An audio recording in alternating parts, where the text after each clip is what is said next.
અમારે આજ કામ છે સાધુ લાવે છે ને કે હખણા નથી રહેતા કા મગ નીંદવાનું બંધ રાખ્યું છે. એનું કારણ એવું હતું કે નીંદવામાં છે ને હાથી આખવું પડે એમ હતું. પાટલામાં ઝીણો ઝીણો ઉગાવો બહુ હતો. વાવવામાં તો ગાજર વાવવા. રામ રામ ને સીતારામ ડાયરા ને માતાજી બધાને હાજા નારવા રાખે. સવારના હવા હાથ જેવું થાય છે ને આપણે હાલો વાડીએ આજ કામ ઘણું બધું છે. કારણ કે કામ કપાસમાં ખાતરી નાખવું છે, પાવાનો છે, દવા છાંટવી છે, પછી મગમાં હાથી આખવું છે બળદનું. એટલે જેટલું ટૂંકમાં થાય એટલું. કાલે એમ જ હતું ને આજે એમ હતું. કાલે આપણે મગમાં દવા ચાલુ હતી, નીંદવાનું ચાલુ હતું, ડુંગળીમાં દવા છાંટી. એટલે વરાપ થાય ને એટલે બેક દીક તો હે ને વરસાદ હતો ને વરાપ થાય એટલે હે ને બેક દીક તો હળિયા પાટીને એટલું કામ ભેગું થઈ ગયું હોય એ બધું એની તમે વાત જવા દો એવું થતું હોય. હાલો તો એવું બધું છે ને. જો મીરા આપણે બહાર બંધાઈ ગઈ, મીરાને દોવાનું કામ ને વાસીદું થઈ ગયું બધું કમ્પ્લીટ. હવે સીધું જો આગળ ભાતે બની ગયું છે, સીધું વાડીએ જ ભાગવાનું છે. હાલો તો હું મીરાના દર્શન કરી લઉં. તો તમે વિડીયોને લાઈક આપીને તમામ ગ્રુપમાં શેર કરી દીજો. ચેનલ ઉપર ન હોય તો ચેનલને સબસ્ક્રાઈબ કરી દીજો. જય ગૌ માતા, જય ગૌ. બધા બેસી ગયા છે અને ભાત ને આજ તો થઈ ગયું વહેલા હેર બધું તૈયાર. કારણ કે વહેલા જ ઉઠી ગયા હતા બધા. અને ભાત તો બે દીથી મોડું ઓમ થતું કે મોડું જવાનું કાંઈ પ્લાનિંગ ન થતો. વરસાદ હોય એટલે જવાનું કંઈ નક્કી ન હોય એટલે ભાતનું તો મોડું થાય. બાકી 7 વાગ્યામાં તો ભાત કમ્પ્લીટ થઈ જ ગયું હોય. કા હાથ થાય ને તો ભાત કમ્પ્લીટ થઈ જ ગયું હોય. એટલે હાલો તો ભાતે કમ્પ્લીટ થઈ ગયું ને. ભાત તો હમણાં ઓણ છે ને ટાટા ખાવાનો વારો આવે છે. નકર શું છે તો બેમાંથી એક બાઈઓ ઘરે હોય ને તો બપોરે ભાત લઈ જાય ને. હવે એવું થાય છે કે બાકી તે રોટલા એવું છે ને બને નહીં, ભાત થાય નહીં, પાછા બાળકો ઠકવે એટલે બધું ટૂંકમાં થતું એવું. એટલે ટાટા ખાવા પડે. કાંઈ વાંધો નહીં, હાલે. બીજું શું હોય કા બા? કહું કાંઈ વાંધો નહીં, હાલ્યા રાખે. હા પહેલાં ટાટા જ ખાતા ને. એટલે ટૂંકમાં ઘણા વર્ષોથી આપણે તો ગરમ. કારણ કે કાયમની સિસ્ટમ હતી કે બપોરે જ ભાત લઈ જવાનું. અને હવે ટૂંકમાં પાછું ફર્યું સવારમાં ભાત ભેગું લઈ જવાનું. હા સીતારામ ને જય શ્રી કૃષ્ણ બધાને. સીતારામ ને જય શ્રી કૃષ્ણ બધાને. એટલે એવું ટૂંકમાં થતું હોય. સીતારામ ને જય શ્રી કૃષ્ણ બધાને. હાલો જો આજ ખાતર એ લઈ જવાનું છે. હજી 2 થેલી અહીં છે. 1 થેલી અંદર પીડું, 3 થેલી ખાતર લઈ જવાનું છે, દવાનું લઈ જવાનું છે બધું. પછી મગમાંય હાથી આખવું છે. મગ હેઠલા નીંદવાના બાકી છે. કા હેઠલી 2 કટક્યું બાકી છે. હા એટલે મગમાં કાલે દવા તો હેઠલી કટક્યું મેં છાંટી દીધી. એ આપણે જે છાંટતા હતા ને કહેતો હતો કે ભાઈ મોર નીંદવું છે ને પછી પાછળ દવા છાંટશું. પણ એવું ન કહ્યું. નીંદવાનું ટૂંકમાં ખમાડી દીધા. અને હા કીધું હાથી આંકીને પછી નીચું એટલે ઉકલે એમ. હાલો આજ તો બાળકોની રવિવાર છે ને, રવિવારની રજા. દો એને ઘરે કે વાડી આવવું છે ઘરે. આજ વાડીએ ઓમ નથી લઈ જવા, નકર તો લઈ જઈએ છીએ આપણે દર રવિવારે. પણ વાડીએ ઓમ નથી લઈ જવા કારણ કે અમારે આજ કામ છે સાધુ લાવે છે ને કે હખણા નથી રહેતા. કા હાલો કયો રામ રામ કયો. જોજી અહીંયા હકણા નથી રહેતા, એ વાડીએ હકણા રહી. હાલો દીકુ કયો સીતારામ. વાહ અરે વાહ. હે જવાનું છે ક્યાં? તાર બેનપણીનો પહેલાનો બર્થડે છે એમ? એટલે તો એ ભાઈ જ કહેવાય ને. પણ દીદીની બેનપણી રહી એનો ભાઈ. એટલે એ શું થયું? પહેલો નો કહેવાય શું કહેવાય? કર્મના ભાઈનો. હા એનો આજ બર્થડે છે. પેલો હોય છે ને? ઠેક ગોળિયું જમાડે. હા બર્થડે મિત્રો જો આવી રીતે ગામડામાં ઉજવાય છે. અને આપણે બર્થડે જીયાનો જ્યારે ઉજવો હતો ને ત્યારે આપણે કેટલી ગોળિયું ઉજવી હતી, જમાડી હતી? 21. હા એટલે એવું નથી કે હોટલમાં જઈને પાર્ટી દે ને ઓલું દે ને એવું ન હોય. પણ ટૂંકમાં છે ને ગામડામાં જો નાની નાની દીકરીઓને જમાડે ઘરે ઘરે. અને આવી રીતે હોતી. હવે પાછી જૂની પ્રથા પકડાય છે ધીમે ધીમે. થોડાક ટાઈમ વૈરાતા હોતી. અમારે ગામડું હોતી વૈર્યું એવું નહોતું. થોડાક દી થાય તો હાલો કે હોટલમાં જવું છે પણ હવે ધીમે ધીમે પાછા રિટર્ન વર્યા બધાને ખ્યાલ માંડ્યો આવવા કે ભાઈ એ વસ્તુ ખાવામાં ક્યાંય કોઈ વસ્તુ સારી ન હોય, બાકી ઘર જેવું તો ક્યાંય થાય જ નહીં એમ. મિત્રો આજે આપણે મગ નીંદવાનું બંધ રાખ્યું છે. એનું કારણ એવું હતું કે નીંદવામાં છે ને હાથી આંકવું પડે એમ હતું. પાટલામાં ઝીણો ઝીણો ઉગાવો બહુ હતો.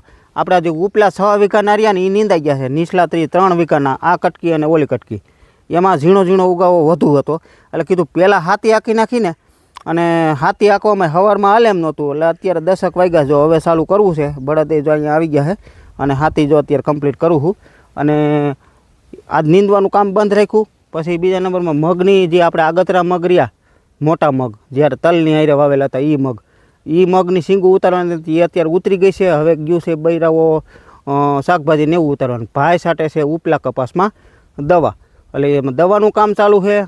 મગ ઉતરી ગયા અને શાકભાજીને એવું ઉતારે છે. પછી હવે હું મંડું હાથ ઘડીએ હાથી આંકવા.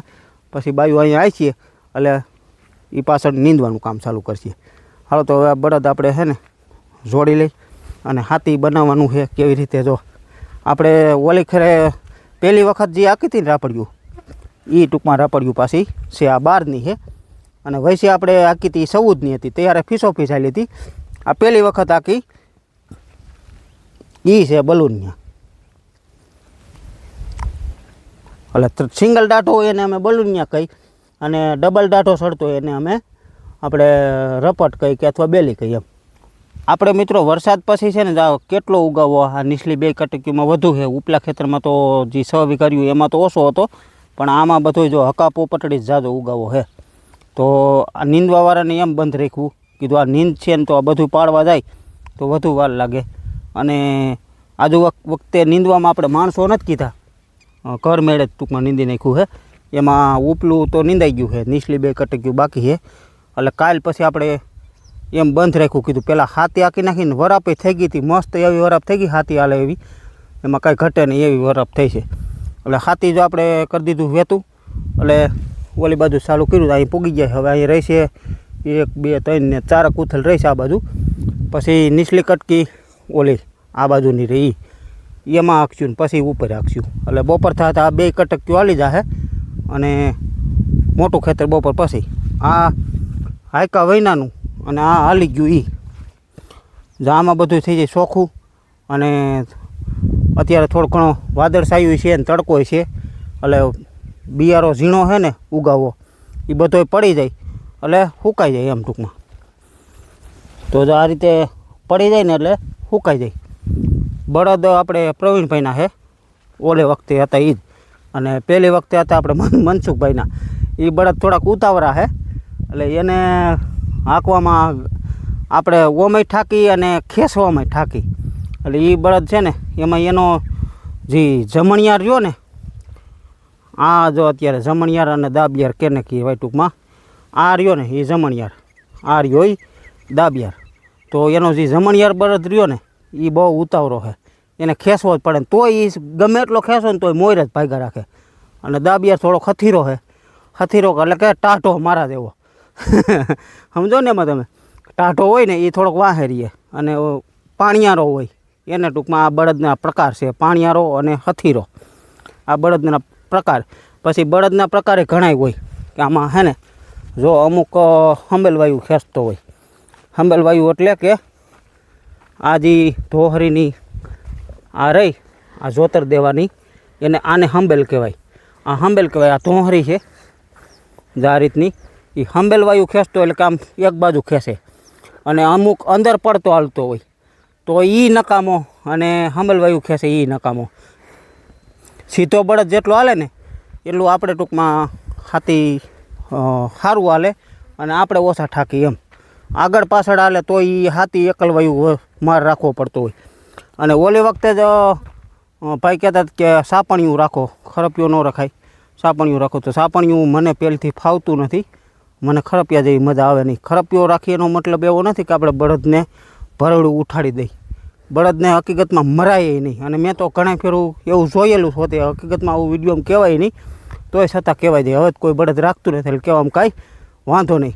બળદ અમુક મારતા હોય તો એ આપણાથી જોઈ ન ગઈ ને એવું મારે અહીંયા મારે જ અહીંયા આ નાક હોય ને નાક ન્યા ખરપ્યો મારે તો નાકમાંથી થોડા લોહી નીકળી જાય બળદને એવું અમુક મેં તો મારતા જોયા છે. હકીકતમાં આવું બળદને નાકે શું ક્યાંય ન મરાય કારણ કે આ ગાયનો ગોધો છે.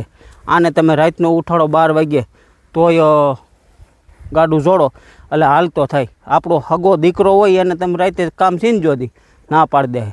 આ કોઈ દી ના ન પાડે. અને આને તો હકીકતમાં હાથી આપણે હાંકવાની વસ્તુ જ છે અને આને એનો ટૂંકમાં કામ જ એ છે કે બળદગાડા હું એનો માલ હારવાનો, તમારી ખેતીની અંદર ખેડ કરવાનો. હવે ટ્રેક્ટર તો હવે આવ્યા, બાકી આ ગાના ગોથા તો અનાદિકાળના છે એમ. તો જૂના ગઢિયા આપણે કહેતા કે બળદ જેટલો સારો ને એટલી ખેતી સારી, બળદ જેટલો સુખી એટલે આપણે સુખી એમ. તો એવું બધું ટૂંકમાં જૂના પામકા હતા બધાય. અને હવે તે કંઈ માયલું રહ્યું નથી. અને અમુક બળદ લે, વાવણી થયા પછી લે અને પછી ચોમાસું એટલું રાખે 2-3 મહિના હાથી આખું ને એટલા દી રાખે અને પછી કરે મેલ મોકરા. આવું હોતી ઘણે કહે થાય છે. એટલે 7-8 હજાર વાળી જોડ લઈ લે પાકલ ટોળાની, એટલે બિસાડા ક્યાંય ન હાલે હોય ને એવા બળદ લે અને 7-8 હજારમાં 2-3 હાથી એને નાખો મગફળીમાં કપાસમાં ને એમાં બધે હાથી હાલી જાય ને હાથી છૂટી જાય એટલે પછી કરી નાખે મોકરા. આવું બધું હોતી થાય છે. એટલે હકીકતમાં આવું ન કરવું જોઈએ કારણ કે ગાયનો ગોથો જેટલો દુઃખી ને એટલી આપણી ખેતી દુઃખી અને આપણે દુઃખી એવું છે બધું.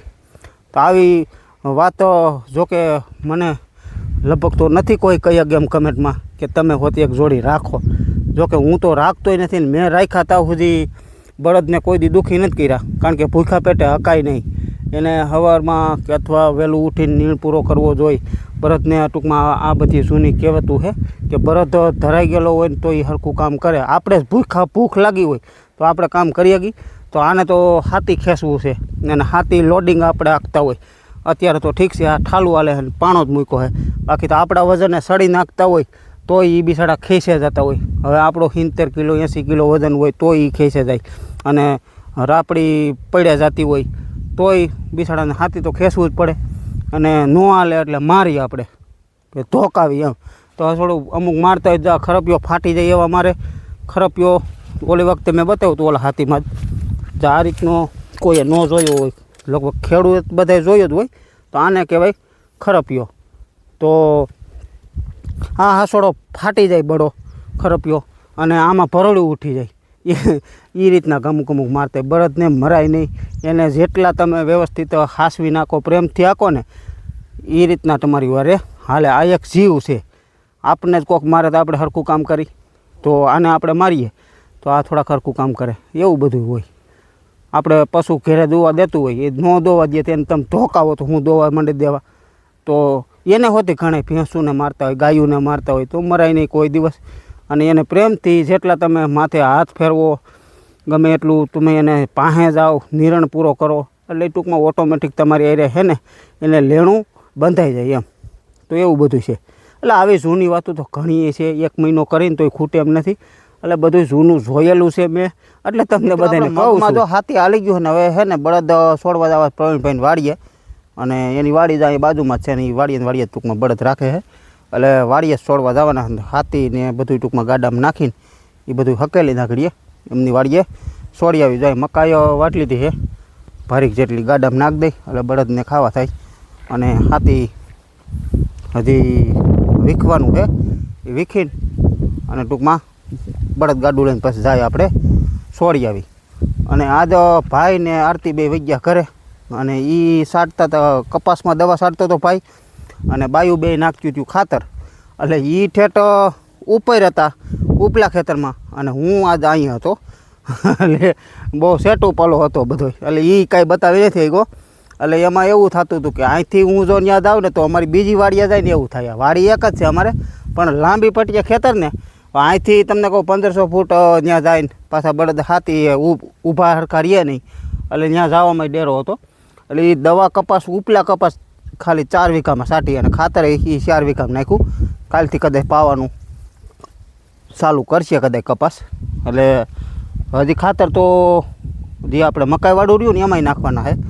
એટલે ખાતર એ નાખતા હતા અને અત્યારે તો અહીં કંઈક ખડ ને એવું વાઢે છે. મકાઈ જો એને વાઢ લીધી છે અમે બે સહી અને ભાઈની બે વયા ગયા.